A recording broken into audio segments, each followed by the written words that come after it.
পূর্বাচলে ইউসুফগঞ্জ উচ্চ বিদ্যালয়ের ভবনের ভিত্তিপ্রস্তর অনুষ্ঠানে ইউএনও ক্ষোভ প্রকাশ করেছেন। রনি আহমেদের পাঠানো ভিডিও ও তথ্যচিত্রে বিস্তারিত। নারায়ণগঞ্জের রূপগঞ্জে শিক্ষার মান ও ফলাফল নিয়ে ক্ষোভ প্রকাশ করেছেন উপজেলা নির্বাহী কর্মকর্তা ইউএনও সাইফুল ইসলাম। সোমবার 1 সেপ্টেম্বর দুপুরে পূর্বাচলের 1 নং সেক্টরে ইউসুফগঞ্জ স্কুল অ্যান্ড কলেজ মাঠে শিক্ষা প্রকৌশল অধিদপ্তরের অর্থায়নে নতুন 4তলা ভবনের 1তলা ভবন নির্মাণ কাজের উদ্বোধন অনুষ্ঠানে তিনি ক্ষোভ প্রকাশ করেন। ইউএনও সাইফুল ইসলাম বলেন, স্কুল ভবন হচ্ছে, কিন্তু শিক্ষার্থীদের শিক্ষার মান বাড়ছে না। উপজেলায় 47তম স্থানে থাকা মানে একই বিদ্যালয়ের 42 জন গণিতে এবং মোট 80 জন পরীক্ষার্থী এসএসসি পরীক্ষায় অকৃতকার্য হয়েছে।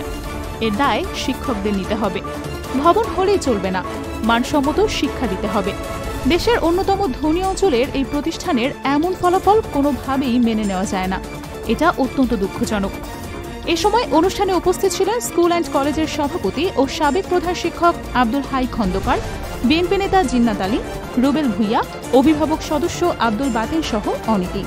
সভাপতির বক্তব্যে আব্দুল হাই খন্দকার বলেন, অজানা কারণে বিগত সময়ে ইউসুফগঞ্জ স্কুল অ্যান্ড কলেজের ভবন হয়নি, যা হয়েছে রাজুক করেছে।